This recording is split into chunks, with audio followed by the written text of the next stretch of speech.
Ladies and gentlemen, welcome back to Gotham City. I'm your host, Levy Rozman. This is a podcast where I talk to people who live in the chess world on the 64 squares and beyond them.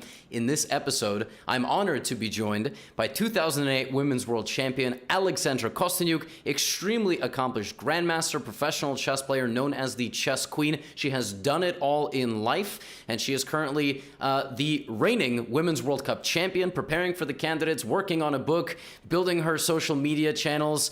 And that's about it. I hope you enjoy. We're live. So thank you so much for joining. I was actually always planning to ask you to join, and then you decided to win the World Cup.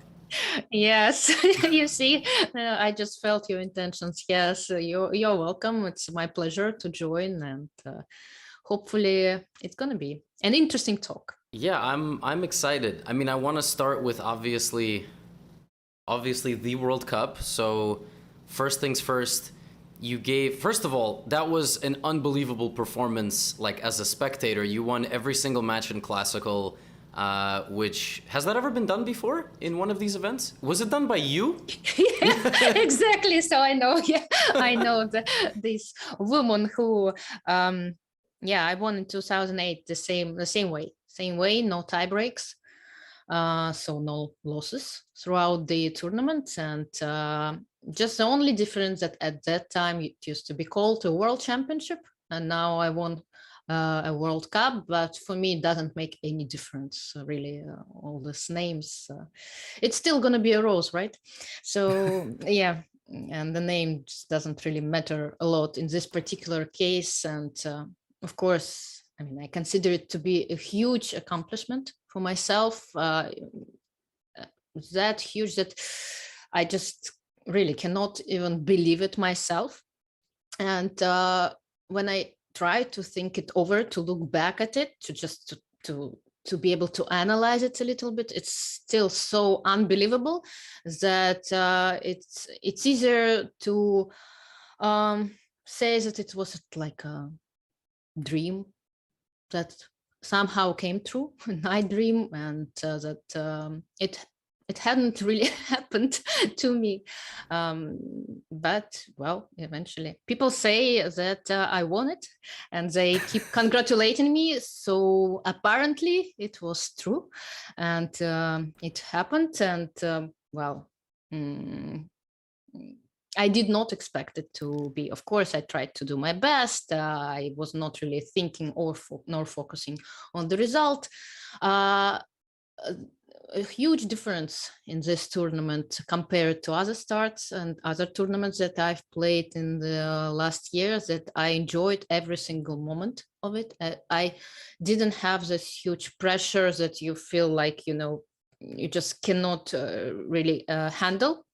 I enjoyed the playing hall. I enjoyed my way to the playing hall. I enjoyed being there, being a part of it. So everything went too well and too easy compared to some other previous experience that I've had in throughout my chess career.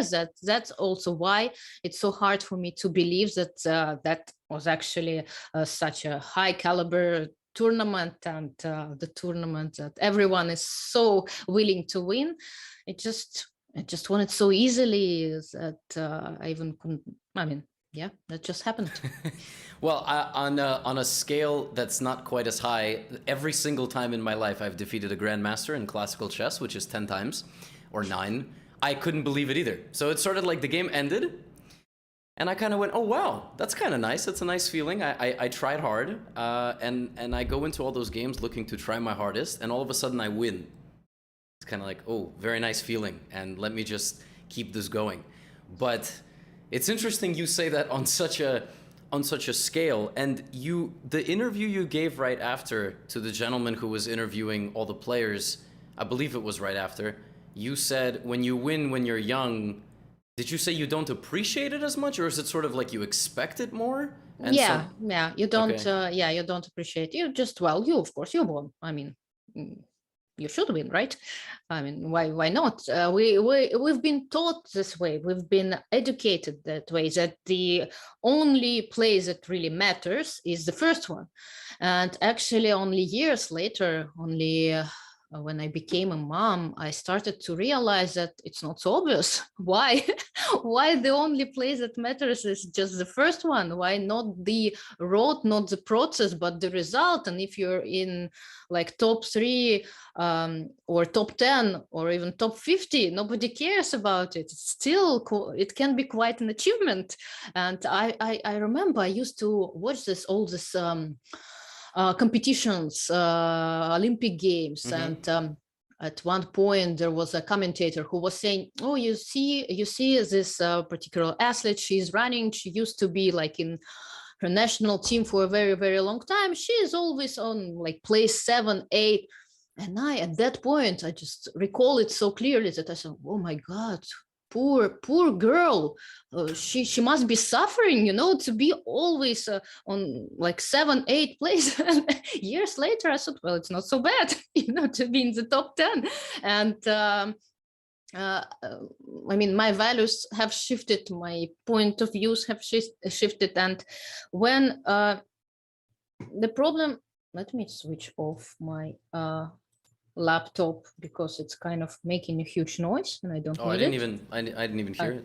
I remember the commentary that we did when the fan would randomly just. Yeah. Just I have my small laptop and it's like it's an old laptop and it makes. I'm curious. You said when you became a mom, that's when your perception changed. Is that because of like the priority that you had in life? Is that because because I was watching my daughter grow and try herself in different fields, and chess included. And she was sometimes she won some events, but most of the cases it was just I would say an average level compared to like the top always first attitude. It was a different attitude, and I just started looking at the things differently. That yes, why?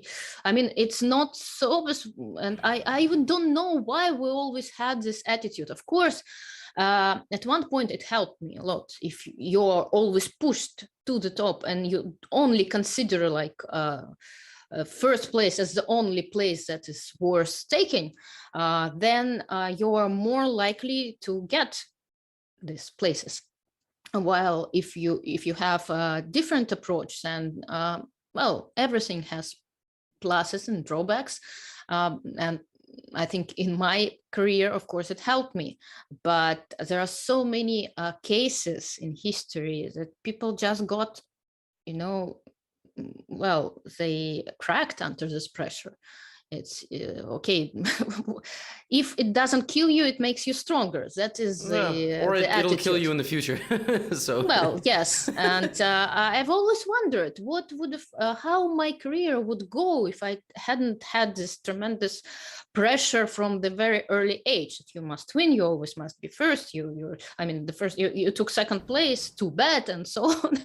And definitely, I cannot really, measure and evaluate to what point it helped me and to what point it just put so much pressure on me that sometimes I just wasn't able to perform well. I just kept losing but okay.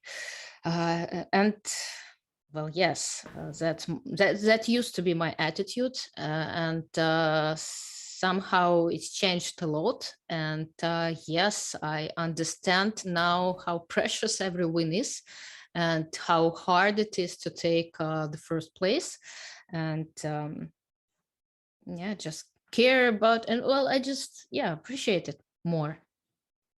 So in my family, my younger brother and I, we have an 11-year difference, and I look at the way my mom raises him now kind of with envy because we have a very similar situation. When I was younger, I had to be the top in everything, and I was kind of told from a very early age that I was really talented at math. I was really and my family was like, you're just lazy. You would be the best, but you need to work. And my family, obviously, we could kind of probably do most of this interview in Russian. As you know, my family is like from former Soviet Union, like Jewish background, Soviet Union. So That's kind of how I was raised. And now my younger brother is kind of raised with, all right, he'll have 85% in school, and that's okay. Like, I want him to find something he's good at. When I was 14, he just turned 14. When I was 14, I was in that period of life. I quit chess basically from 12 to 15. And I always wonder if I hadn't, would I be at least a GM and maybe more? Because it was basically 3 years I just completely stopped playing. Because I didn't like it, and no one in my family kind of pushed me and sat me down to do it. So I think I had to go through that process. I was not a world champion like you, but I had to go through the process as a teenager when I was kind of like, this is really strange, but I'm not the best, and I'm not going to be, and I'm surrounded by people who are smarter than me in school or whatever, and chess, for example, like they're pulling ahead of me, so... And I kind of was okay with that. See, now my struggle is with this GM title thing. My whole life, I was super happy. I never even thought I would do it. But suddenly here comes all the, you should get it. You should push for it. Even my own mom is like, it would be the crowning achievement of playing chess for 20 years. I'm like, my heart is not there. And I don't know. I'm going on this journey like one tournament at a time. So I am curious. So in 2008, you won Chess 960 World Championship, right? Well, it was called, it had this title. It was a Mainz festival. Yeah. No, in Mainz in Germany. Oh.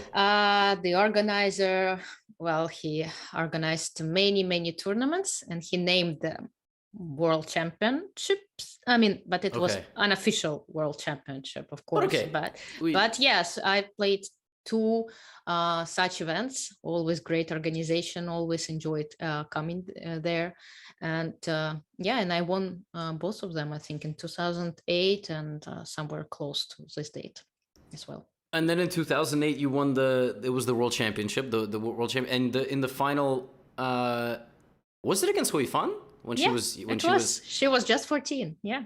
That is insane. We're talking about 14. My younger brother is like still figuring out what he likes and doesn't like in school, and she was competing for world champion. It's my daughter, she's 14. Oh, she's 14. She's 14 as well. Yeah, yes. So same, and that's amazing, of course. But when you look at this younger generation, they are like becoming grandmasters at 12, 13, 14. Amazing. Well, they're becoming grandmasters at 12, but at what cost and at what story? And but again, you see, it's a very difficult question, and who knows, of course, what the future brings to them. But it's quite an accomplishment. As a mom, yes. As I said, now I don't really like, I don't want to push to the limits, kids to the limits. It's a double-edged experience, I would say. So, but at the same time, I understand that childhood is the best moment to put this, to push and to work a lot. And if you work a lot in childhood and everything goes according to the plan, you might be successful. You may be unhappy, but that's another story, right? Sometimes being successful doesn't mean being happy, and sometimes success brings happiness. Sometimes it's quite the opposite. So we never know. It's a very tricky discussion and conversation. But as long as these kids are happy and motivated and working and hopefully winning and continuing their journey, we wish them luck, and we will continue to watch their hopefully successful careers. I watched a clip of you talk to Tanya Sachdev in Gibraltar, and I was completely blown away by something that you said. You said you basically said something about not having talent. Yeah. So the question is, first of all, do you maybe adult version of yourself? Do you still think that applies? But also in childhood, what balance of it was natural talent, natural ability, and how hard did you work as a kid? Because I'll tell you right now, I didn't work as a child at all. I played online a lot. I did a little bit of tactics like in books. And I loved it. I just played it for hours every day. My first massive roadblock was when I was 12. I was number 2 in the US. Nereditsky was number 1. And I was 2000. And that was the first time in my life I experienced I couldn't beat anybody above 2000 anymore. I didn't work on my openings. Playing didn't work. So I quit. Like, that's basically what happened. So I'm wondering, what was it for you? Was it just like natural ability to absorb information and then just play really well? Was it you were obsessed with the game, or did you just work all the time? So Yes, when I was saying, yeah, I keep saying this mantra that I don't have a talent. Actually, my husband is laughing at me all the time, saying, "Okay, I know that you don't know how to play chess. You can, stop repeating this. But what I want to say that I have no idea what chess talent is, and what I want to say is that I've seen, I mean, like amazing grandmasters that I consider to be talented, and they're so bright that I just cannot really compare myself to their level. They just calculate faster. They know everything about chess. Every single game I think that has been played has been analyzed by them. Every single book has been read, and they just know a lot. And everything, it's in comparison. So when I compare myself to this great guys that I respect tremendously, and I look at, I just don't have any talent at all. But again, what is a chess talent? And can we take a kid and like work with him a little bit and say, yeah, he's talented or she's talented, gonna have a great future for sure in chess? Nobody knows. And it's a very hard question. And there were so many kids that actually my story started with my father, who decided for some unknown really to me reasons to teach us chess. did he play? Myself? No. Well, I mean, he was not a professional chess player. He knew how to play. His level, I would say, maximum 2100, maximum. He's never played a single tournament. Okay, never. But that's really good. Well, I mean, maximum. But again, he's never played. He has not been rated. He's never played a single tournament game. So for me, it's very hard to estimate, because sometimes, as we say, yes, he understands chess very well, but his rating is below 1500. Yeah, for some unknown reason. I don't mean to cut you off, but how do you never play a tournament but you're 2100? Is this just the Russian thing? It's how I estimate. Oh, okay, because he's the one who's read every literature. Okay, let's put it. His understanding of chess must be like a master level, but he's never played. So I don't know what his rating is. It's a mystery to me, and out of respect, I would put I put quite a decent rating, March. But it was his drive from the very first day, and he was teaching chess to my sister and myself. My sister is younger, 3.5 years younger, and I always enjoyed playing chess. I would lie if I say that I enjoyed working on chess a lot. But I was just, if I was told to do whatever I was told to do, I was a very disciplined child, and I was a very good child in a way that I listened to my parents. It was a huge discipline in my family. Yeah, my sister is the opposite. I mean, she was saying no when she didn't want to do something, and I was okay. When I was told to do something, when I was told to study chess, I was studying chess. And yes, at the beginning we studied a lot. We studied for several hours, several days a week. When my father was just able to teach chess, because he was he used to work and he used to serve in the army. And then he quit the army because it was already getting kind of, he was afraid that they will not allow him to leave the country and to go with me tournaments because, that was quite tricky. And he, at that time, when I was growing up, we didn't have computers. I was not able to play online. Computers just started, personal computers just started to appear. And I think I had my first personal computer when I was close to 10 years old. And my father programmed a special chess program over there,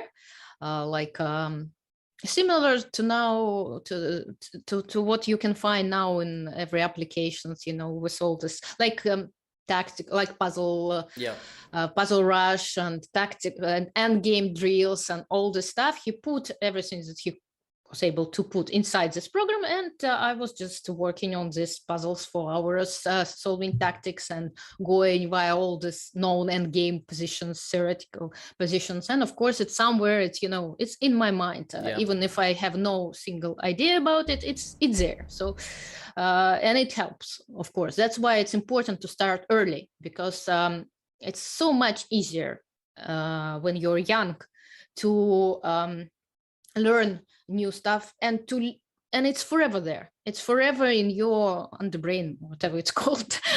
So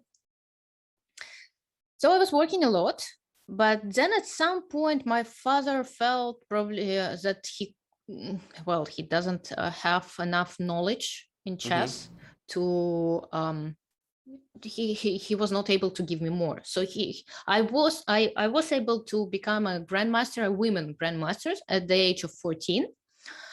And later he tried to find me some coaches, some grandmasters who will guide me on my road to more serious, hopefully more serious chess knowledge. And it was not that easy, because like most renowned coaches that he turned his and he asked for help, talked to me a little bit, and there were several coaches that said, no, she's not really talented. She doesn't really have this chess. I don't know. So they refused to study, to work with me for some reason. And probably it hurt me so much that I trusted them so much that, yes, I believed them, that if they said no talent, then I said, okay, well, I don't have no talent. Did they actually think that, or did it have anything to do with you being female? Probably the problem was that they worked with other top players. Okay. And they were much talented compared to myself. But again, I don't know. Got it. My kid is coming back from school. Oh, no problem. Yeah, that's so if you hear a doorbell, that's her coming back. That's totally fine. Yes. And well, I don't know what was whether it was true or not true, but I was doing my thing, which was playing chess and working on chess. I think that I could have achieved not maybe more victories, but I could have achieved, for example, the 2600 barrier. I was capable to, if I'd worked more in my teenage years, from 15 to, let's say, 20, because that's very important years. And if you really want to achieve a lot in chess, you really need to dedicate yourself fully. You need to forget about everything else. But in my life, there always have been so many projects going on parallel to my chess world. And I've been always enjoying, quite a life with many things, including playing in a movie. I mean, who can imagine, right? And since a huge result came to me when I was 17, I reached the finals of the World Championship in 2001. Nobody expected it. I was 17 at that time. And so many. I had a photo shoot, then all the story started with comparing me to Kurnikova at that time. I used to be a tennis player. So all this next to chess nonsense started distracting things. That's probably why I kind of stopped working as I should have if I would have wanted to get to like really to the top, let's say top 100 in the world overall. But okay, I don't regret it. That's my life. Then I got married quite early, and then my daughter was born. But at the same time, I never really quit chess. I was always there with better or worse results, but I was working, maybe not like full time all the time, but I was playing chess and enjoying. And I have stopped playing just once, I think, in my career when I was expecting my daughter. But again, it was, I think, a 9 or 10 months period, and that's it. And so results were always there. Yeah. When you were 17, you essentially became a celebrity in Russia? Maybe not even in Russia. I would say somehow in the world, because at that time, FIDE, International Chess Federation, did this photo shoot, and somehow together with my not victory, but reaching the final, the fact that I reached the final, you know how press is. Well, they made a huge star out, like the young, like beauty, go, and everything. Well, every single cliche that you can put onto myself, I think have been tried. And well, I don't really think that it changed me in any way. It just probably distracted and brought some other projects into my life. But again, I've enjoyed these projects, such as playing in a movie. Can you imagine? I wish I had the second chance. I wish I could play. I would love to. And which movie? It's a Russian movie by quite a famous director. He passed away several years ago, Govorukhin, who was a chess fan himself. He played chess, and it's called Bless the Woman. Bless the Woman? Yes, it's dedicated to Russian women who sacrificed sometimes their own lives, who dedicated their lives to make everything in their power to make life of their husband comfortable, of their children. And well, it's always for the 8th of March in Russia. It's the day that's called International Women's Day and celebrated as like a women huge holiday in Russia. But you can always find this movie on one of the TV channels. So yeah, I played a role. Well, of course, not a big role, but quite a decent role for debut, and I enjoyed it a lot. So it's just one of the very unusual projects that I've experienced in my life, and of course, I'm very happy about such projects. Is that when you became chess queen? When did you become chess queen? Yes. Well, when I got married, my first husband started to help me, to be a manager, right? How they say. And yes, he invented this brand. He named me a chess queen. He trademarked it because we used to live in the US at that time. I used to live in the US, and yeah, he trademarked. I have an official trademark, chess queen, and that made some of the players really mad at me because they started to say, "Come on, well, look at her. Why there are so many chess queens in the world, and why she says that she is the chess queen? It's impossible. That's not how things work." And there were a lot of yes, but yes, that's how the story began, and that's how this trademark have been invented and trademarked. I mean, this brand have been trademarked, and I've been, yes. Well, you see, I have the same issue. I'm not calling myself Chess King, but I decided to start calling myself. It's trademarked as well. Really? My ex-husband, yes, he trademarked because there is a company, Chess King. Oh my God, that's so funny. Oh wow. Yeah. No. So And actually, Chess Prince is probably trademark as well for our daughter, but unfortunately, she quit chess. That's really, that's amazing. There would have been. Wait, can you, even if there was no son, could you trademark Chess Prince? Yeah, well, of course. But you should limit somehow. I don't know how all this trademark work, but I just have an idea. But you should, say that it's like, I don't know, as a person, it can be a company, but it's you should highlight the areas. I think there still can be a company called Chess Queen if this company sells apples. Yeah. But to everything connected to chess, somehow these trademarks are very tricky. But well, I started calling myself the internet's chess teacher.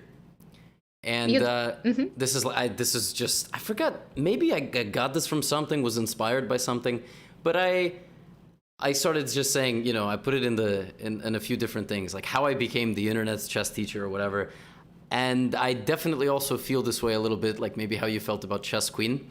Kind of like, there's a lot of good chess teachers out there, but my scope is potentially, or my audience is potentially larger. So I'm a little bit hesitant.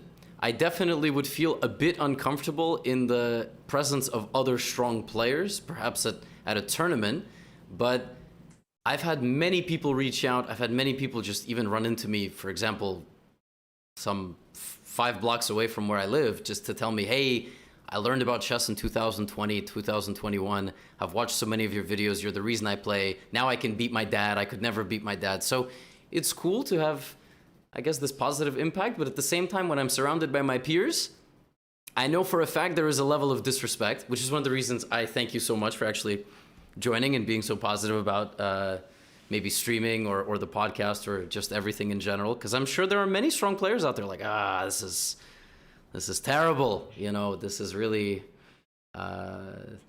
there's probably an inherent amount of disrespect toward it. So it's weird. I have mixed feelings about it.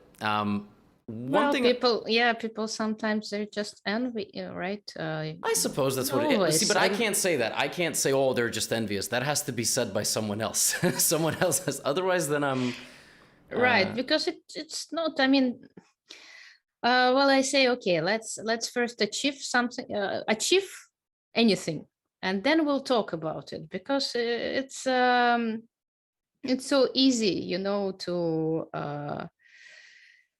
to say bad things, especially nowadays, but it's more difficult to achieve anything. So just start with little, just start doing something. Maybe maybe your attitude is gonna change.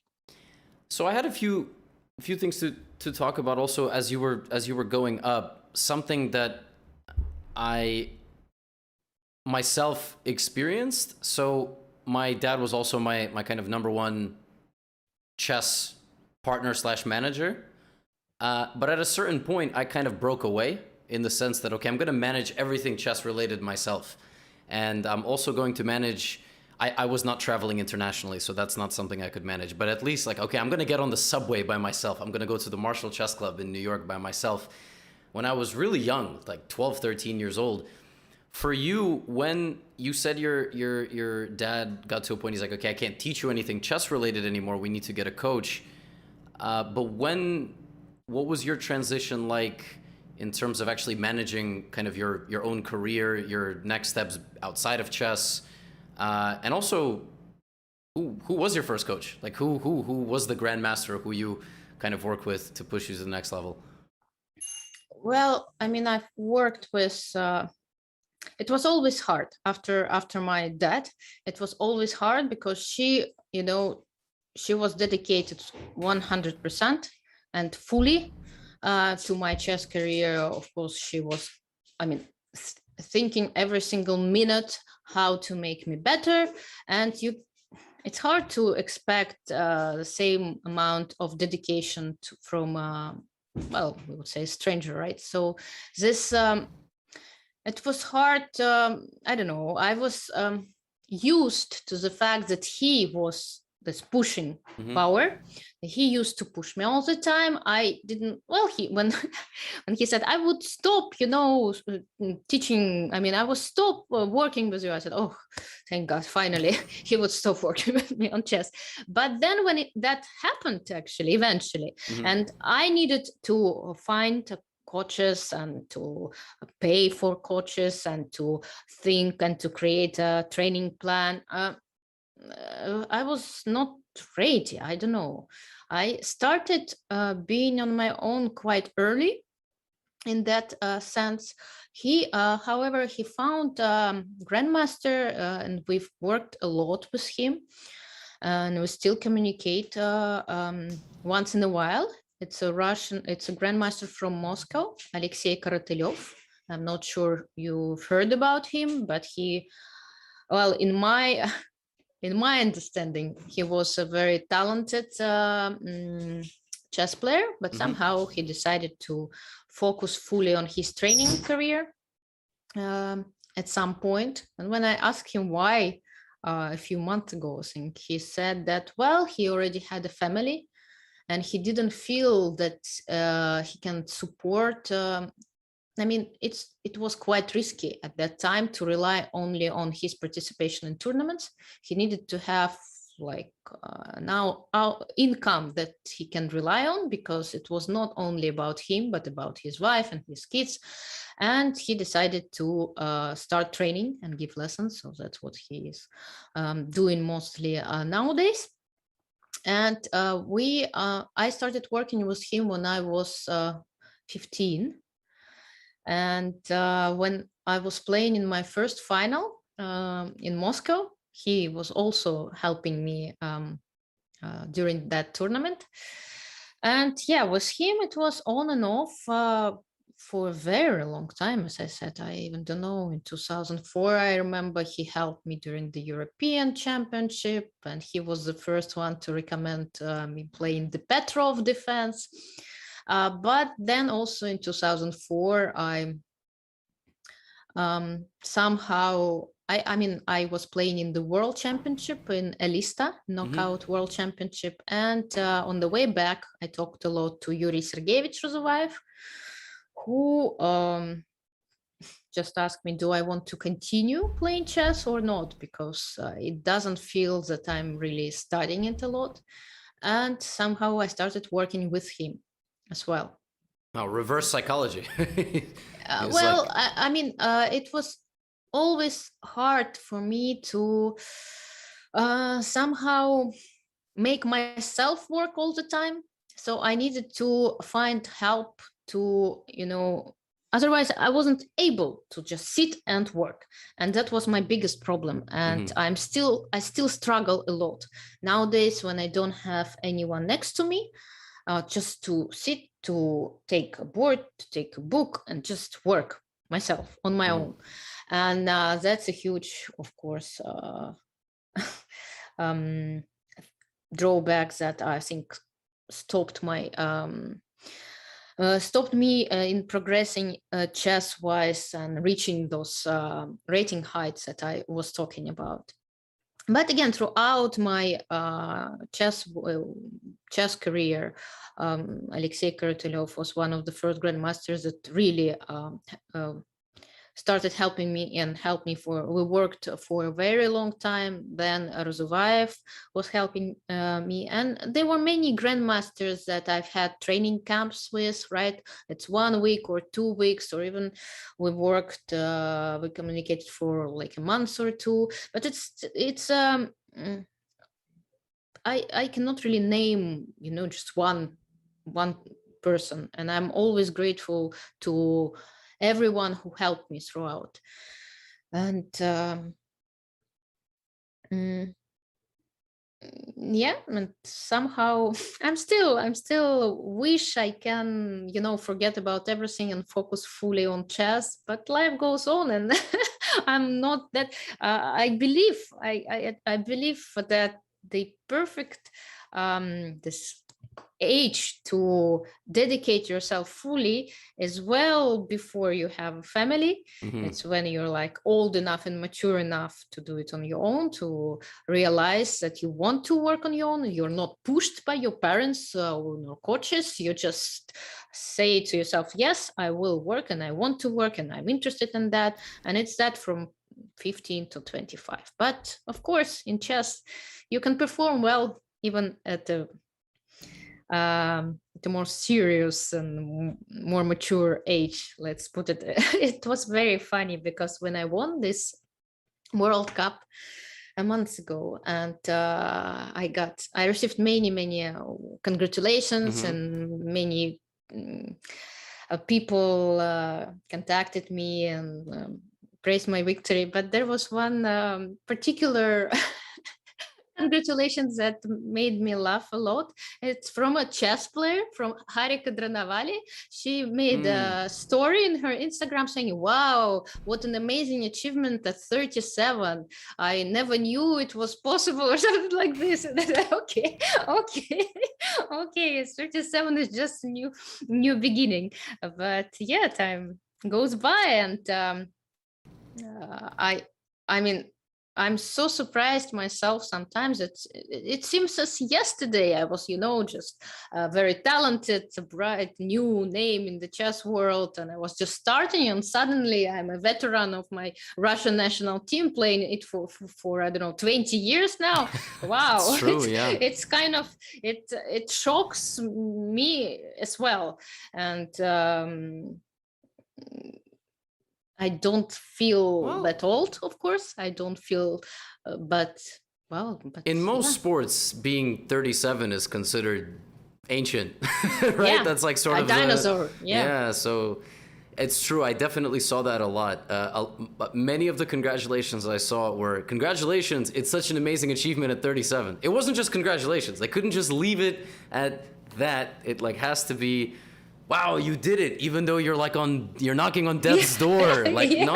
I mean, it's just chess. Like and then also I was congratulated that you won. They were like, oh, congrats, now you can say you lost. I was like, do you guys know who this is? Like, this is not just a streamer who happens to be a grandmaster. Like, this is, an accomplished individual. So one of the people who I was going to mention when I talked to you was, and basically any new fans won't know that this occurred, but I think earlier this week, Yevgeny Sveshnikov passed away. And he was just one of the biggest legends of chess, and there's an opening named after him. I mean, and an opening that has survived the test of time, is one of the most sound openings. Magnus Carlsen, many top players play it. And he also was a pioneer in the opening that you play. And I was actually fascinated. I saw was it a tweet or Instagram post that dedicated to him that said he showed you an original idea. Like, this guy pioneered ideas in the Alpine Sicilian, which is just so fascinating to me. What was that like, to have analysis pre-computer, or right around the time computers could only help us a little bit, couldn't tell us everything? Like, how was it working with someone who could just give you an idea they made and worked on that no one else knew about? Like, what was that like? That seems like some sort of advanced warfare almost. Well, that's amazing, of course. Being able to talk, to discuss lines with these guys. I've worked with Sveshnikov, yes, for not a very long period of time, but we played in one open tournament in a very beautiful city, in a very beautiful town, Bled, Slovenia, in 1999 together. Well, and I was with my father, I think, over there, and my father was always looking for, best chess coaches for me, because he thought, there should be someone to help me reach this world champion title, or anyway. And I think he approached Evgeny Ilinovich, and Sveshnikov was he was a keen, I even don't know how to put it, but he fully believed in his openings. Fully, he thought that, like, the Sveshnikov line is the only opening that should exist and the only correct opening, and he would argue for hours if you would not Wow. agree with him. He would enjoy this discussion tremendously, and he had his own theory on why and what. And the same with the Alapin. I was preparing to one game, I think, against, I don't know, I don't really remember, we can check the database from Bled 1999. And he said, oh, this Alapin variation is like a perfect variation. I'll just show you one main line. And he showed me this main line with knight f6, e5, knight d5. Then when black plays d6, e6, and this position with the pawn on e5 appears on the board, white castles. And then at some point, they say, this idea that I invented with h4 move, sacrificing the pawn on h4 because the queen on d8, the bishop on c7. So you just give it up, give the pawn up. It is a plan actually that Rozovaev also invented in a little bit different position, but it's a very tricky plan. So you just give up this pawn. Is the Rozovaev idea in like a Queen's Gambit? Yeah, like, Queen's Gambit. Yeah. I know. Queen a4, Queen h4. Like yeah. So it's the same structure, the same idea. So you give up this pawn, you play g3, king g2, and then rook on h1, and you just start the attack. And that's it. That's all you need to know. You don't really need to know these long lines. Wow. Okay, the first starting moves, then the plan, starting with h4, right? h4 sacrificing, then opening up the h file, bringing your pieces closer to the king, and checkmate. That's it. And you get this information, you go and you play your game. I mean, okay, nowadays everyone is spoiled with like concrete lines that computer gives, and if that, and at that time, you just knew the plan, you went to play and you calculated everything that was needed, and sometimes you won, sometimes you lost. But anyway, in that particular case, I won. And that's how our cooperation, I don't know, began. We didn't work, I think, anymore until 2003. When I invited for some, I don't really recall why. I think Sveshnikov was playing in Vaikanze as well, and I was playing there too. And immediately after this Vaikanze tournament B, I was invited to play a match against Sergei Karyakin. He was 12, I think, at the time. GM or not yet? Probably not yet, but somewhere closer. I don't know. You better know about this. Days and seconds they count nowadays, but a very strong player already. And I was invited to play a match against him in Brissago. It's the same place where a few years later, I think 2 years later, Vladimir Kramnik played a world championship match with Peter Leko. The same sponsor, the same place in Switzerland, like a magnificent place, very beautiful place. And it happened that I invited Sveshnikov to help me for this match. We had, I think, a training session a week before, just after Vaik. He showed me his Sveshnikov, well, the early Sveshnikov. And I played it several times against Sergei in this match. You can check and see the games, not so successfully though, but nevertheless, it was. I've also that was our work together with Evgeny Elinovich, and we've always talked and greeted each other on chess tournaments. And actually, we talked with him this year. He was playing in the Russian team championship, I think at one of the senior team. And it's sad. It's sad not only to see people pass away, but to see them pass away because of this COVID, because of the complications that this virus. Apparently yes. So he got infected, and then it's the same story with Dohayan, also quite a shock for our chess world, for the Russian chess community, because such great names, when such great names pass away, there are no words, right, to describe it, describe the feelings. But okay, you knew these people, you talked to them, you went to play tournaments with them, and you have so many memories, and suddenly you realize that you will never meet them again and have a chance. That was happening actually here in New York City for a long time, because we have the Marshall Chess Club Have you played at the Marshall Chess Club ever? Well, I went and I gave a lecture on the Louis Lopez there. Yes, once. Mm-hmm. Yeah. We have this club, and there's a lot of people whose. I always joke that it's a bit old and smells a bit bad, and the bathrooms might be a little bit dirty, but it's the second oldest chess club in the country, and there's a lot of people whose day-to-day life and a lot of their personality and everything, it's really tied to this club, to be honest. Like that is their social setting. So over the past few years, some of the players that I played when I was younger, talked to when I was younger, my teenage years even, they passed away. Even some like very young. There was a guy who was like 30 years old, and all of a sudden he died. He was like, what? Like that's, of course some of the older players, yes, but so it's been strange. It's a bit weird. I have a strange. I've got a strange relationship with death. Let's put it this way. I like to just kind of leave it over there and not get too philosophical and not get not to think about it. But we live in such strange times when we need to deal, right, with these questions, what to do about this virus, right? Should we stay in locked room, closed and vacuumed, or can try to continue live our lives, but at the same time face consequences that follow? It's a very hard question, I understand, for many. And everyone decides in its own way. So, here in the United States, we have groups of people that meet at the local government building and beat each other up. That's how they decide. So that's I don't know if you've seen any of those clips, but that's usually how we do it. One thing on a more positive note, not people dying or COVID or civilians punching each other in the face.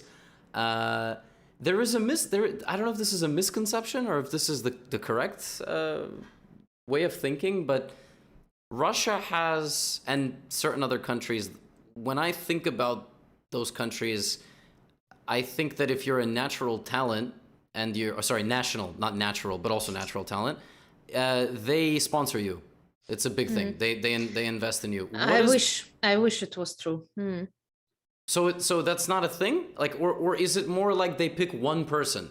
Because I thought what is the story there? Because I always thought that, for example, a person like yourself, you wouldn't need to ever pay out of pocket, right? So I thought so.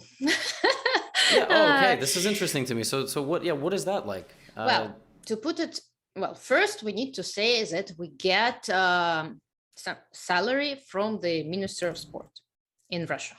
We do get this salary monthly. We, meaning the Russian national team, the members of the Russian national team, plus coaches plus 2-3 players who are not playing for the team, but like closer to it, closest to the team. Then we do get some like extra money for like team events from the Russian Chess Federation. We do have good support from them. I will not die. I will not lie. I mean, hopefully I'm not gonna die soon. Yeah. Hopefully that too. Yes. So the Russian Chess Federation supports the Russian national team quite a lot for the team events, and sometimes for the candidates and for the World Championship matches. They found sponsors. As far as I know, for example, with Yan Nepomniachtchi, several sponsor contracts have been signed, and he's being helped. Is that because he qualified for the World Championship, though? Yes. So otherwise, even if he was number one in Russia, that wouldn't. The only person, I wonder. I mean, I'll tell you what. When I became a world champion, when I became like the 12th women's world champion in 2008, my first thought was, thankfully, thank God. I mean, I won this championship, because it was mostly people were saying, okay, she cannot win anything. Thankfully, I will not need to pay for my trainers anymore in my entire career. Wow, that's the first thing you thought of, not like I'm going to get a Maserati? No, that was the first thought. Wow. And I thought, okay, finally this question is over, because I needed to pay for my training, and well, trainers are quite expensive. That's why probably I was not able to hire like a trainer to, and that's mostly my ex-husband paid for all my trainings up to a certain point. Wow. And I remember in 2008, the minute I won this championship, I was like exhausted, and that's the thought that I had. Okay, nothing changed. Wow. Nothing changed. My ex-husband continued to pay for my trainings until we divorced. That probably was the reason. Okay, no, just kidding. But anyway, he really invested a lot in those trainings, and he was the one who made it possible, me working with some like high-level coaches. But I was hoping to find a sponsor. The problem is that I was growing up and we didn't have any money because my father quit like his job. At that time in 1990s, Russia, the USSR collapsed, Russia was collapsing. I mean, nobody had money. So we were living in a very funny world because, well, I have very good memories. Saying, yeah, mom, I remember you cooked such a nice bread and you fed, I mean, that was amazing. And she said, yeah, we only had flour and water, and that's the only thing that I was able to cook. And we washed cars with my dad in front of the White House. You know, it's a whole story. I played for money in front of the hotels in Moscow, and there is an amazing story that like 20 years later I get an email from a man saying, well, you know, 20 years ago, 25 or even 30, I don't know, 30 most, I visited Moscow and I played a girl that was playing chess for money, and I took a photo of her. And does it happen to be you? And he sent me this photo, and yes, it is me. I can send you this photo. It's an amazing story, and I'm so grateful to this person who sent me this photo of mine. And I mean, I've lived in quite an interesting time, and money was always the question, but still,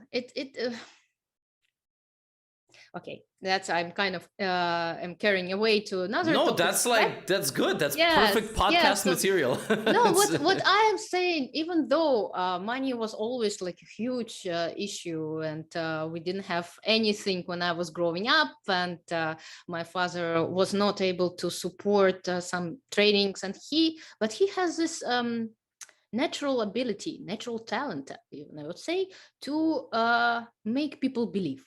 So he went out of nowhere, just a person comes to a bank. At that time, there were many banks in Russia because there were structures with very strange structures. But anyway, there were directors in those banks. And he would come and say, you know, there is a girl, my daughter, she's very talented in chess. She will become a world champion one day, but we just don't have money at all. And that was true. And we need to go to a chess tournament, and it costs money. And so can you please help us and give us some money?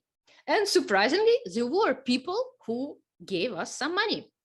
And that's a wow. And even nowadays, he found like several sponsors like this to support me throughout my first years to reach my first world champion titles. But because at that time there was no government support at all. If now young talents get some support and government support and sponsors sometimes are supporting them. At that time, nobody cared, nobody paid for anything. So that was totally up to my father to find this money and sponsors. And he did. He was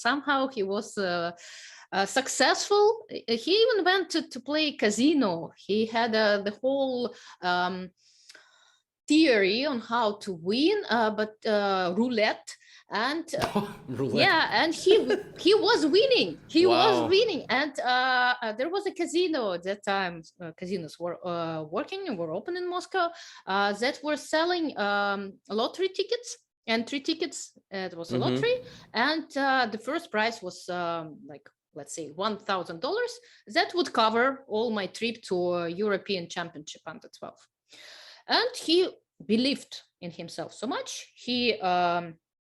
So he invited some of his friends to get more tickets, and he won this prize. And I went on and I won this European Championship. So there are so many stories like this that I just don't recall and remember entirely in my life. And actually, I'm very grateful for such a hard start, because it is hard if you look at it right now, it's how can you force a child to earn money playing chess?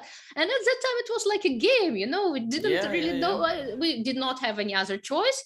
I was playing. I remember there was another story that I love. I don't have many like bright memories because that was a long time ago. And I remember playing chess for money, but the whole many people gathered around myself, so I was playing chess, and those tourists, as we call them, they were giving me chewing gum. It was like, at that time you could not buy chewing gum. No, that was not possible. It was like a treasure, and we used to chew it and put it on our bedstand and chew it for weeks with my sister. It was like a treasure. You would not, that was the times. Yes. And they threw some chewing gum to me. Gave me, they were throwing things like candies and chewing gum, and people who were losing gave me some money. But anyway, and I tried this chewing gum, and I liked the taste so much. But at that time, I was learning how to make bubbles. So when you make a bubble, the gum just, sometimes you just spit it out, and that's what happened. So it was such an amazing taste, and I loved it so much, and I was chewing, and it fell. I just spit it out. So the chewing gum was gone, and this taste, it remained with me for I don't know how many, 20, 25 years. I didn't know what was that. What was the taste? I just had this chewing gum in this silver, wrap. Yeah. There was not a box. There was not, words. I didn't know. And then many, many years later in the US, I bought a cinnamon chewing gum, and that was the taste. I discovered this taste. Wow. So cinnamon chewing gum. Okay. Anyway, so you see how I jump from sponsors to chewing gum. And to put, the story short, but it's already quite long.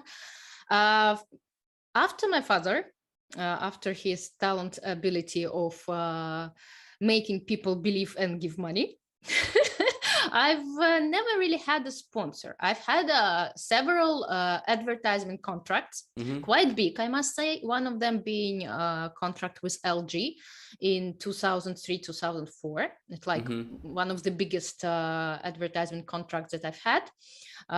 It was throughout Russia, billboards, everything, TV ad. So it was quite huge. I've had several smaller advertising contracts, including watches, some chess related items, and that was it. I've never really had a sponsor, and I've always thought how weird it is. Why not? In Russia, we're so very well respected, and it should be so easy to find a sponsor. But I'm not the person who would go and ask. I think that's the problem. Actually, after this World Cup, somehow I exploded, because actually I paid for everything during this World Cup. I paid for the hotel, I paid for food.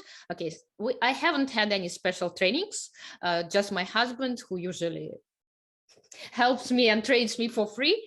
So but it's so disappointing that I reached the point, and I wrote this text saying, okay, I don't have a sponsor, and yes, I won the first prize, which is 50,000 minus taxes, FIDE taxes, minus everything. And I understand that the candidates are coming. And yes, I want to prepare well, but in order to prepare well, you need to invest. And in order to invest, I don't really see the point. Why should I invest? And actually, this story has been going on for many years. I try to stop playing chess professionally, that I don't really dare to go to sponsors and say, okay, come on, give me money, support me. I'm gonna play and I'm not gonna win because I'm about to quit chess. And but it's been so I've been in this, in between situation for a very, very long time.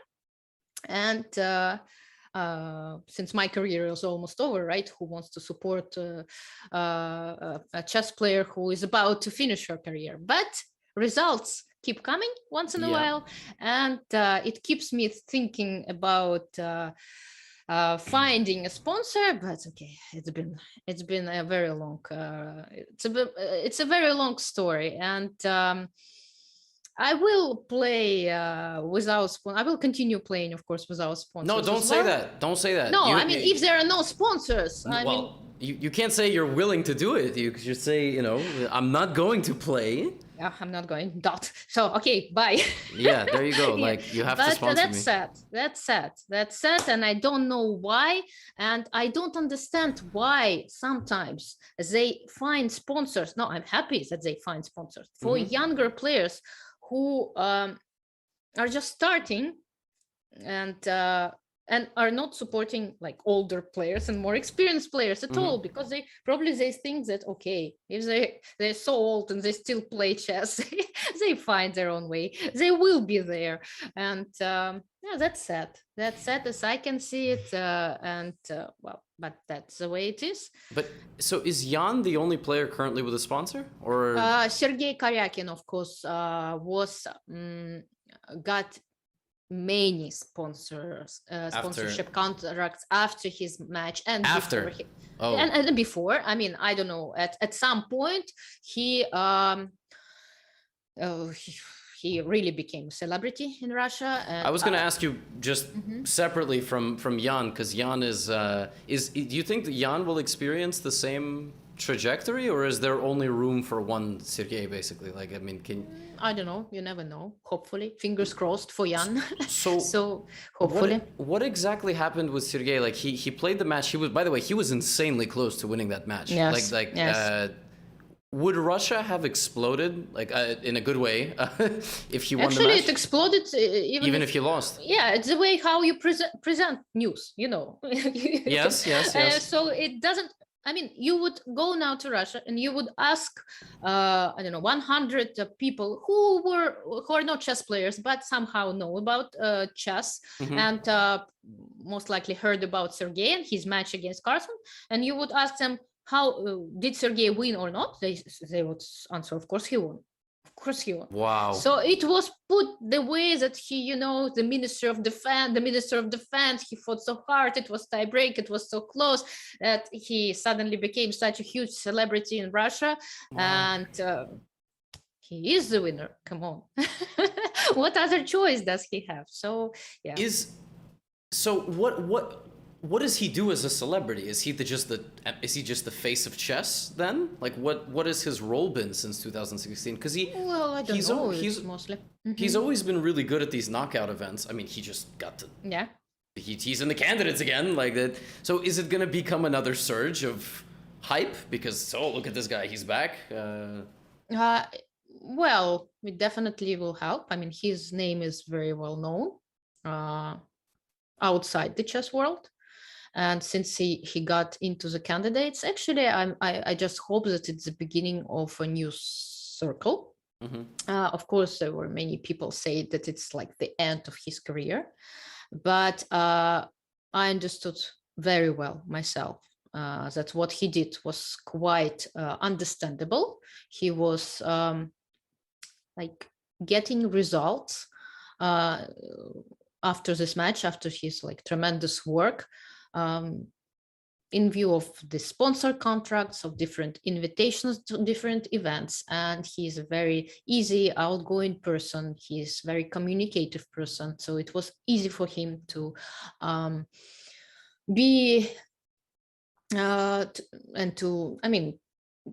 visit, to agree to many different events. And it was understandable that his results would go down for some period of time.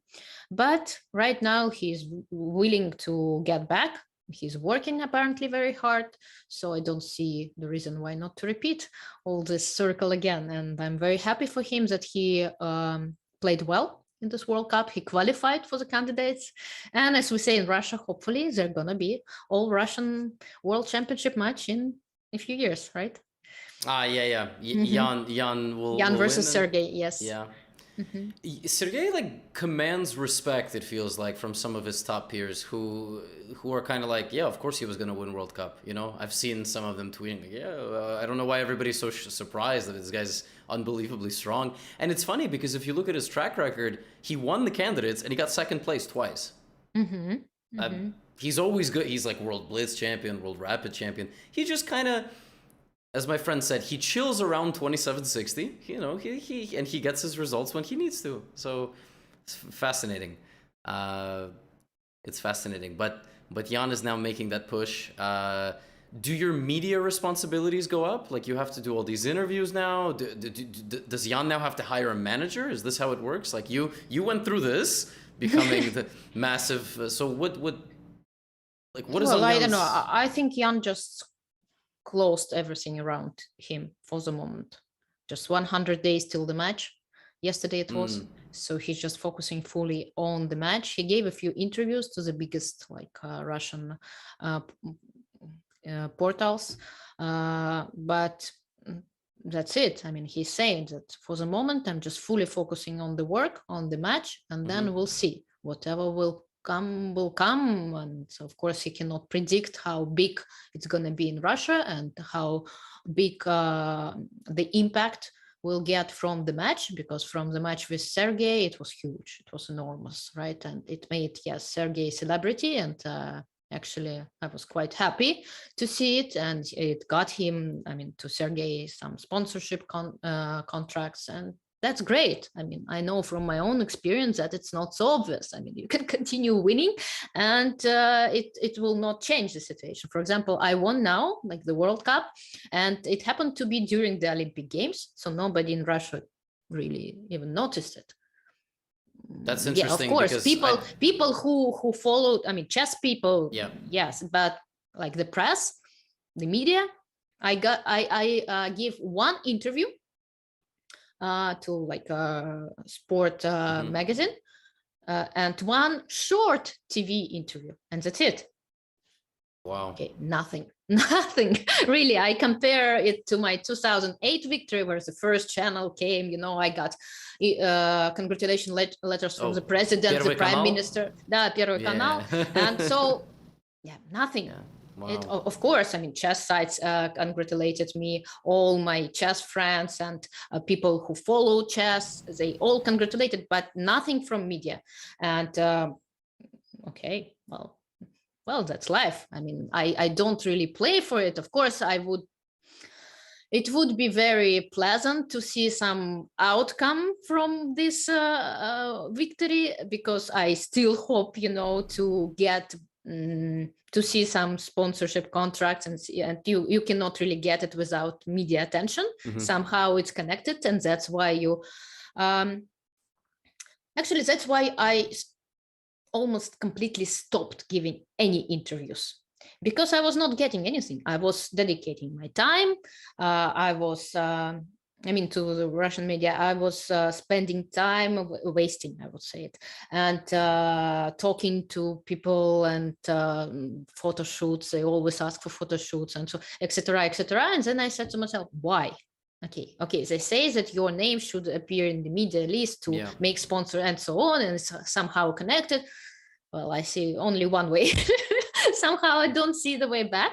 So, and I know that it's kind of you cannot really plan it. It's hectic, right? Sometimes it's somebody contacted you, got an email, you have a contact, you talk, and voila, it works. Works. But okay, it's been 20 years. And it doesn't. Sometimes they decide to make a Netflix series that 100 million people see, and now all of a sudden chess is. I can say this, like for a while when chess was booming, I was watching a lot of my colleagues get interviews. Hikaru, the Botes sisters, Nemo, Anna Rudolph, like Eric Rosen. A lot of them also signed with esports organizations, this is like a very common thing. I was never even approached. Like, I was approached one time to join an esports organization, which was absolutely, I was like, why is everybody signing except me? Is it because I say bad words on my stream? Like, come on. I mean, I don't say anything crazy, you know. Okay, I'm swearing every now and then, but and the same for sponsors. There was a while. So I don't know if this is so easy to apply to, for example, like Russia, but you know, here you just have agents. They do all the sponsor work. They reach out to the companies, and anytime a company approaches you, they give you 80%, they take 20%. Yeah, I tried to hire such agents in Russia. I don't know how it works in US, but in Russia, you pay those agents and you say, and that's it. Wow. And, yeah, well, maybe I was not successful. And if, I mean, you hire really good agents, they will really, they have strong connections, and it's like same with trainers. But the problem is that they do expect you to pay them monthly, not based on percentage. I would gladly, you know, give 50, 60, whatever you take. But yeah, that's the problem. And they expect you to pay monthly, and they give nothing. I mean, no responsibility if that doesn't happen. And yeah, here there's a lot of things actually completely based on performance. I mean, my mom was writing a book for a very long time, and her agent has to market the book. Her agent does not get paid. It only gets paid if the publisher signs her. Well, that's fair. That's what I see fair at some point. I prefer that system, of course, and but you know, because I hired several times agents because I felt this potential. I always felt that, and it was funny because the minute I hired them, I won like 3 titles in a row because they were saying, well, you know, we need to look for this, some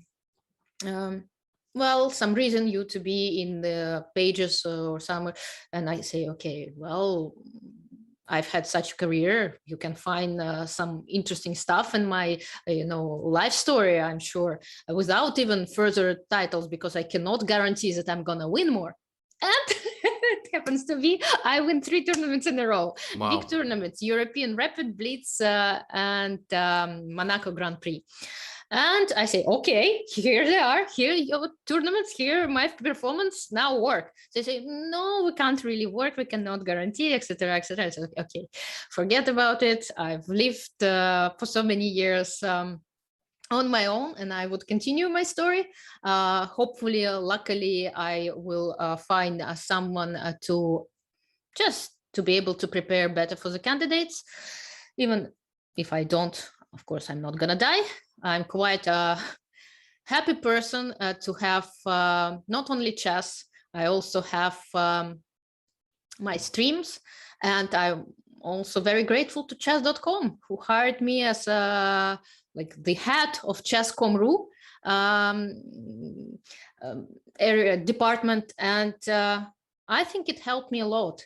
It helped me a lot because it put some certain pressure that I was feeling. I mean, I was putting at myself. Like, if I'm a professional chess player, you know, I need to earn money. I don't know, I need to pay for trainers and for etc. And here I said, okay, during this pandemic year, I got a proposal.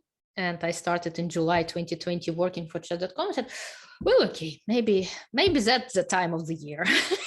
Maybe it is the time of my life that I need to start refocusing, start preparing, you know, my retirement.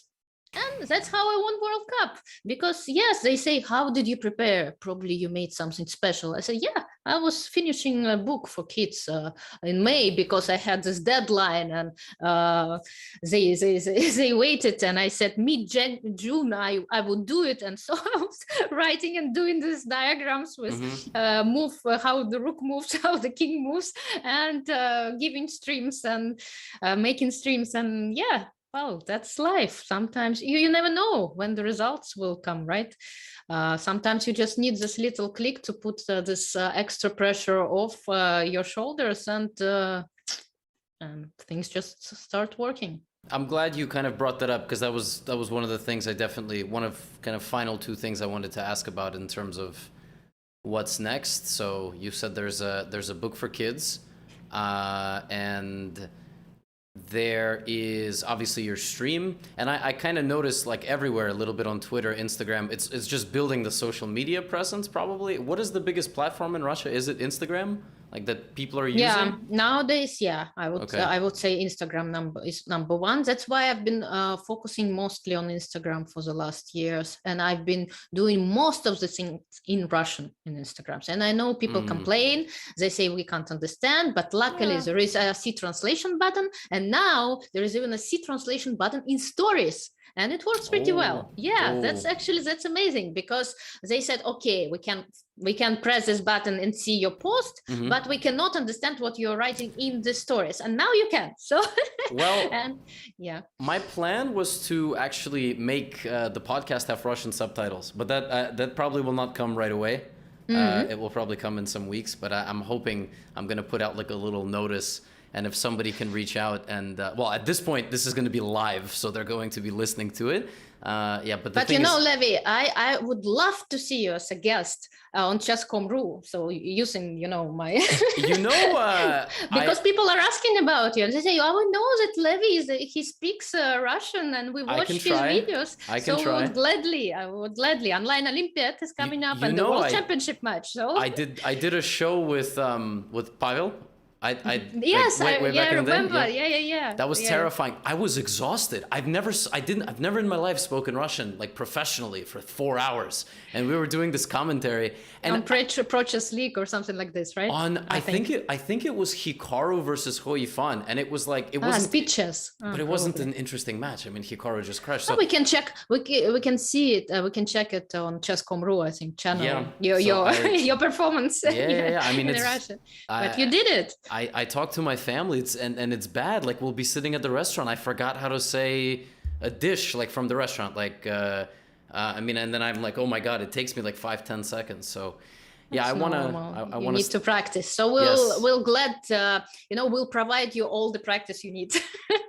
So we'll be happy to see you. It's great that Chess.com is kind of expanding, because I know they hired you for Russia, they hired Krikor for Portugal, for Portuguese, not for Portugal, for Brazil, and that region, because he's very big there. Irene Sukandar, Chess.com Indonesia, like to do translation in Bahasa after this whole crazy story, this wonderful story. I mean, as my mom said, all publicity is good publicity, even if it like was bad for a while. So they hired her for that. Yeah, I mean, I love what they do. Everybody likes to say like Lichess is free and all this stuff, but I mean, people cannot make careers unless money is involved. Now it hurts me. Yes, now it hurts me because they keep saying that during my streams on Chess.com.ru, and I say, okay, come on, guys.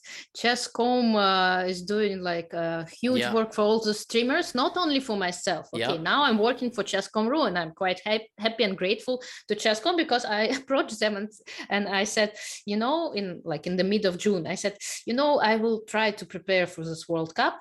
And I would probably stay in this competition for some time. I'm not sure where, a knockout system, you can be eliminated any day. Yep. So I will not be able to combine my Chess.com.ru duties and professional chess. So I want to focus for a few weeks. I want to take a few weeks off. They say, no problem.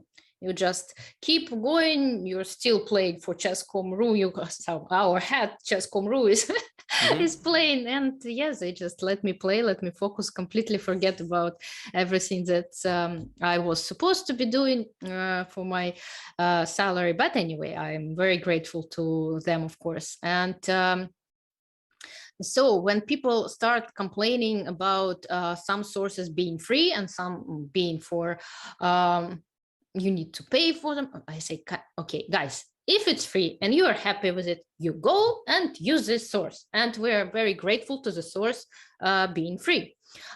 It's the same. Why do you pay for gym? If you want to run, you run outside, and you find application for free and you make those exercises. Well, similar. I know that there are some machines that you cannot, some group of muscle, but it's still, you go and run and it's free. And if you pay, it's like, you're supporting this community, you're supporting this site, and this site is doing a lot. And I know there are other sites who are also doing a lot. And I think we live in such a wonderful time that there are so many sites, so many opportunities for you to perform, to use your, to bring your chess career to new heights. You not necessarily need to play professionally, right? You need to, you can become GothamChess and teach people to play chess and record interesting videos and commentate tournaments and etc. etc. And we don't need to, say this site is better, this site is worse. It's your point of view. If you enjoy some commentators more than the others, you go and watch them, right? But I can assure you that there is a huge work behind what Chess.com is doing, and in every single department. And it doesn't happen just like this. There are people behind it, and I'm sure there is a huge work behind every other site that is available for chess players. So just go and enjoy and be happy about it. Be grateful, because that's amazing. That's amazing what we have nowadays. I'll say it, I will translate that into New York City speak. Go do your thing and shut up and leave everybody else alone. Exactly, yes. It's true. I mean, of course, I always make these jokes like, if you're 1,200 on Lee Chess, you're like 400 on chess.com. So there's this whole weird rating system thing. And yeah, I like to see people get super mad over nothing. It's like very funny to me. Today I was doing this stream.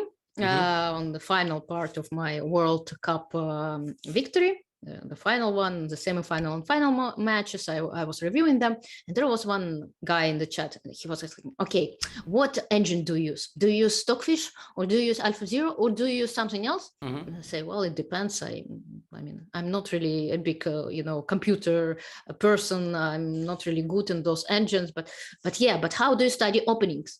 I say, well, I can assure you, you don't need an engine to study openings up to a very high level, grandmaster level. So you can just, you have enough material without engines or chess programs nowadays to study openings. Same goes for end games and middle games. So, yeah. Yeah, there's a lot of chat experts. My favorite is when I'm giving a lesson to one of these PogChamps participants. And they're like coming up, right? Yeah, they're like 700, and people in chat are going, "Don't teach them the Caro-Kann. It's too passive." Or like something like, it's not sound. Like, guys, do you know what's gonna happen by move 10 in this game? It's gonna be a circus. Okay, so we need to get this person confident and feeling comfortable, and that's it. But about openings for PogChamps, because I organized PogChamps Ru on Chess.com.ru with some participants in Russian. There was one streamer who had like an army of supporters, very popular, like tons of followers every time. And we had some streaming sessions after this championship, because he wanted to learn the Grop opening. Okay. G4. Okay. Yeah. Well, I said, well, not the best opening to learn, but okay, why not? So I was showing him some tricks and lines, and well, he was watching and saying, yeah, I tried to. And then Jan Nepomniachtchi started texting me saying, are you crazy? What is this opening you're showing him? You should not, you should explain immediately that it's a no play opening. You should show him like the central classical openings. And I said, okay, okay, well, probably. But now we have this joke going on in our Chess.com.ru community about G4 moves and the Grop opening. So everybody makes jokes, and yeah. There's a streamer, big Russian streamer or a YouTuber who always plays G4 in like Title Tuesday. Yeah, it's a Max Amaryev. Amaryev. Isn't he like what's his chess master? Chess. I'm always confused because I think in the name of his channel is Chess Maestro, but somehow he calls it Chess Master. So I'm not sure what is the correct name, but yeah, he's beaten me twice in Title Tuesday with G4. I'm extremely embarrassed to say. So yeah, that's listen. When I was preparing to this stream with a Cake, his nickname is Cake, the streamer, and I saw many games of Max. Games of him. He and actually later on, after my streaming sessions with Cake, I met him in one of the Title Tuesday and he played G4, but luckily I won. No, So Title Tuesday is a terrifying experience. yeah, it is. I'm It always is. playing some crazy strong 2200 rated players there. Let's end on a good note. Let's end on a super non-controversial note. Women in chess, which for some reason is Wow. Yeah, that's a not controversial note. yeah, That's all. Yeah. it really shouldn't be. But so, do you know Cutie Cinderella? You know her from PogChamps Well, 2? yeah. I mean, yes. She's very yes. she's a very outspoken, can be a little bit like brash and rough, like super nice, awesome person, but she will purposely say things that really get particularly male viewers very offended. So Right. she was my second guest on the show, and we talked for maybe 10-15 minutes about some of the terrible things that she was told in chat and everything as she was starting to learn chess. And I had men in the comment section arguing that what she's saying doesn't exist. And it was really fascinating to me. I'm always saying, like, it's always the men who say the problems don't exist. I've never met a single woman who says that they've never felt a certain like way. They've never felt like just people say awful things to them or tell them that they're never going to be good enough or that they're stupid or whatever. So I don't think I have ever asked this question to a person who made it to the top, like particularly in chess. I mean, I don't talk to many people, period. But so I want to know. I've heard like Susan Polgar talk about or write about some of the horrible things that were said or done. So what is your opinion on all of this? And we can go into like the women's title kind of thing as well. But in your life, in your journey, has this been have you had these points where you just had like awful things said to you? You've been excluded from training or tournaments or yeah, talk to me about that. Well, actually, I think I'm a luckier person. I've never faced a problem, and I've always been very comfortable among boys when I was growing up. So it was not an issue to me at all to be in an all boys team. Okay. And actually, I didn't realize that might be a problem until my daughter told me that she would not go to some soccer club because there were only boys. Okay, I said to her, when I was growing up, there were only boys in chess clubs, and it was never a problem. So I've never had any issues with me being a girl or a woman and playing chess. So here, nothing controversial from myself. And actually, when people are starting to say that we don't respect women's rights in chess, that we say that women are not smart enough because we separate tournaments and we give women like different titles, etc., etc. I say prizes too, right? Prizes also. Well, prizes is another story, yes, but the prizes, okay. But with starting with tournaments and titles, I say, well, in that case, I'm surprised men don't complain, because I think if we compare all these rights, women have twice as many chances to play and to earn money in chess compared to men, because we can play in women-only event and we can play in so-called open events. Nobody is saying that these events are for men only, right? It was not a men World Cup. It was an open World Cup in Sochi. Okay, there was not a single girl playing or participating. Ju Jun had a chance, but she was not able to come as a reigning world champion. And Alexandra Goryachkina complained because she wanted to play in an online Euro hybrid tournament qualification, but said, what is the point if both tournaments are being held at the same time? But she wanted to qualify to the Open? She wanted to try, yeah. She wanted to try, and actually, okay, we could laugh or say it's not serious, but she did qualify for the Russian, we call it men's super final. But that's going to be held in October this year. And I'm not sure in what super final she's going to participate, women or, well, men. or open. Yeah. But it's of course, well, I think she would pick an open one. It's stronger and it has mm, bigger prizes. So about women titles and women tournaments, I think taking into consideration all these historical and social factors, that chess has always been considered a male dominant game. Parents don't really don't bring girls normally to chess clubs. Well, it might change after the Queen's Gambit.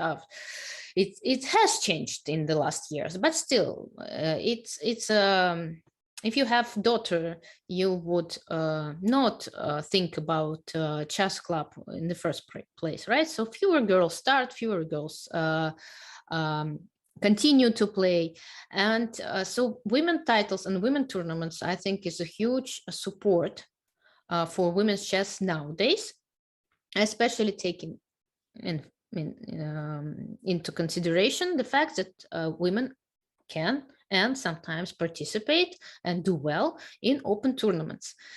Prizes, that's another story. In this particular case, since we talk that women are allowed to play in open tournaments and thus allowed to earn, same money as men, then having prizes in women's tournament less, the way it is now, well, okay, well, I can understand. It's quite reasonable, of course, as a player who is not trying to reach heights and who is competing mostly in women's only events. I would love to see those prizes on the same level with the men tournaments and with the open tournaments, if you wish. Hopefully one day we will make it happen. The number of tournaments where a woman can earn pretty decently have increased tremendously. So if when I was just starting my career, the only tournament when you were able to earn like good money was this World Championship, a knockout event, and that's it. It's changed. Now we have Grand Prix tournaments. Now we have World and Rapid and Blitz Championship, and even online tournaments appeared where ladies earn with good prizes, prize funds. So it's great, and of course bigger prizes in the women tournaments. We see more motivated girls will be to stay in chess and to work on chess and to continue their professional chess careers. Because if you don't earn with your profession like decently, then it's not clear why do you need to dedicate fully to spend hours and hours and hours every day to forget about anything else.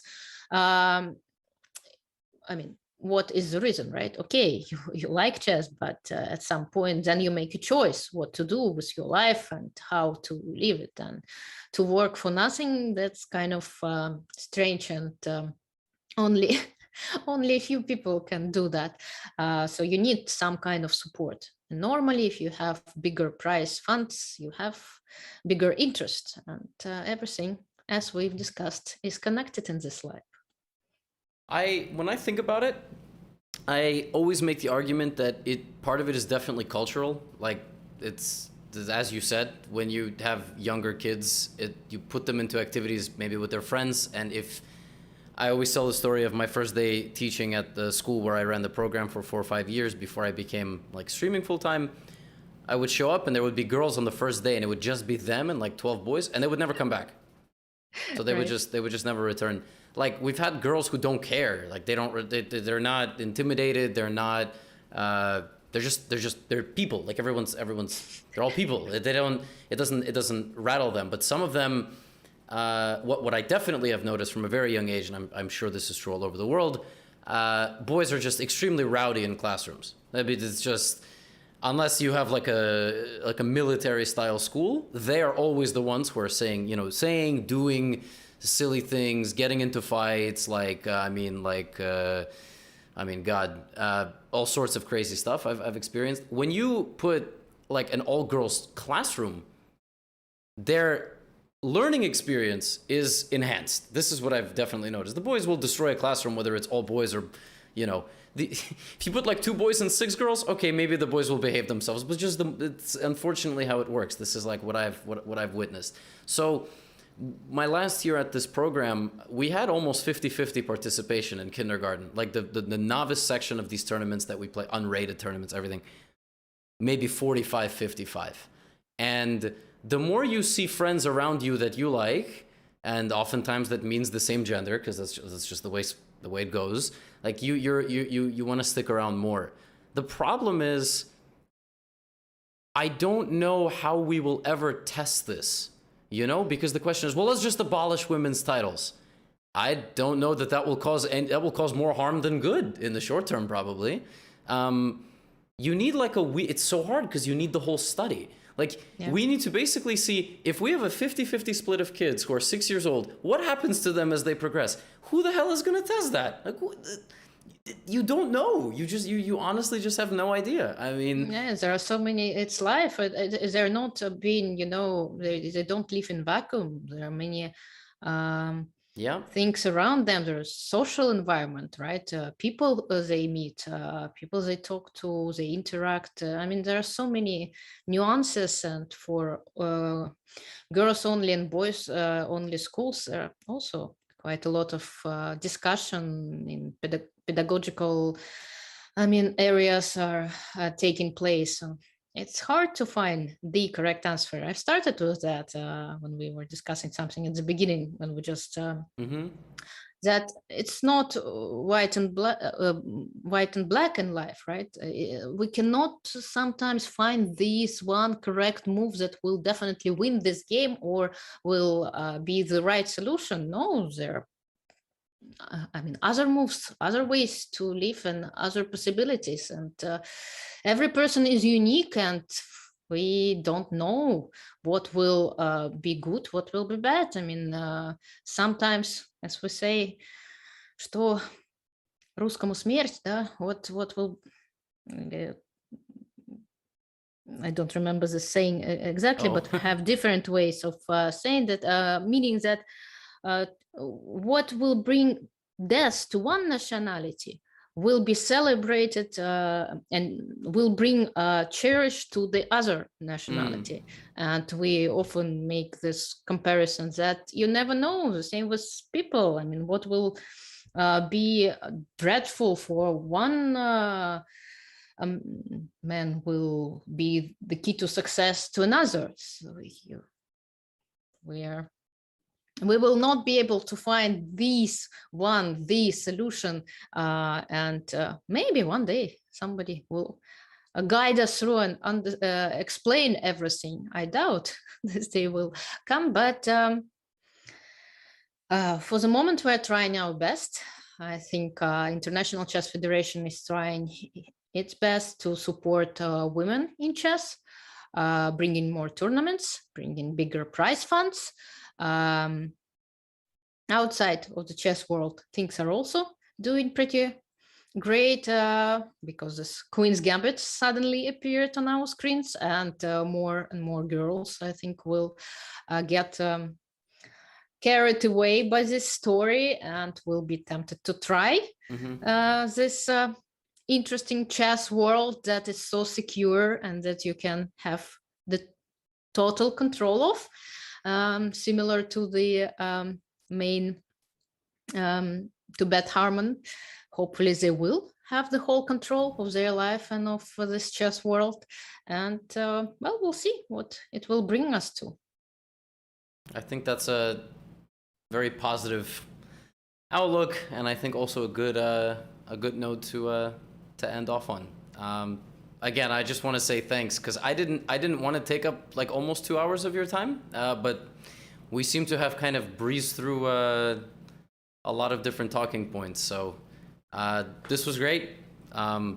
Thank you for joining. Thanks for all the discussion. I think we covered a lot of fun stories, anecdotes about bubblegum, and you finding the the cinnamon flavor once again. So just want to say thank you, and I hope the people enjoy it. And I will make a visit to Chess.com at some point. So yeah, you're very welcome. Yeah, I enjoyed it very much, and hopefully the spectators will also enjoy it. And I will prepare like an invitation for you for our Chess.com broadcast, and we'll greet you gladly together with the Russian chess community.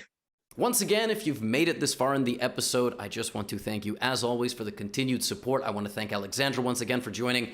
I really mean it when I say that it's extremely amazing to be joined by someone so accomplished, particularly as a professional chess player. I do mention it here and there that I was a chess player in my day, and I don't necessarily always feel the respect of fellow chess players in this grind of online content creation that I do. So, yeah, thank you to her for joining once again. Thank you to you, the listener or the viewer, for enjoying this content. And as always, if you want to support it, I have random donation links available on my streaming Twitch and YouTube channels, or you can get a chess course, www.gotham-chess.com.